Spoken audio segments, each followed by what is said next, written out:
সকলোলৈকে পোৱাৰ সম্ভাষণ জনাই আজি মই প্ৰাৰ্থনা আৰু ইয়াৰ গুৰুত্বৰ কেইষাৰমান কথা ক'বলৈ লৈছোঁ।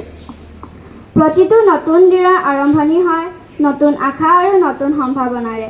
সেই আশাক শক্তি দিয়াৰ এক সুন্দৰ উপায় হ'ল প্ৰাৰ্থনা। প্ৰাৰ্থনা হৈছে আমাৰ অন্তৰৰ গভীৰ অনুভূতিৰ প্ৰকাশ, যিয়ে মনত শান্তি, সাহস, ইতিবাচক চিন্তাৰ সঞ্চাৰ কৰে। প্ৰাৰ্থনাই আমাক কৃতজ্ঞ হ'বলৈ শিকায়। ই আমাক স্মৰণ কৰায় যে জীৱনত পোৱা প্ৰতিটো সুযোগ, সফলতা আৰু আনন্দৰ বাবে আমি কৃতজ্ঞ হোৱা উচিত। লগতে কঠিন সময়ত প্ৰাৰ্থনাই আমাক ধৈৰ্য আৰু আত্মবিশ্বাস যোগায়। প্ৰাৰ্থনাৰ কোনো ভাষা নাই, ই হৃদয়ৰ ভাষা।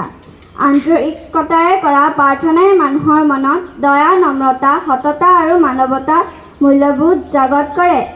ই আমাক সৎ পথত চলিবলৈ আৰু আনৰ মংগল কামনা কৰিবলৈ প্ৰেৰণা দিয়ে।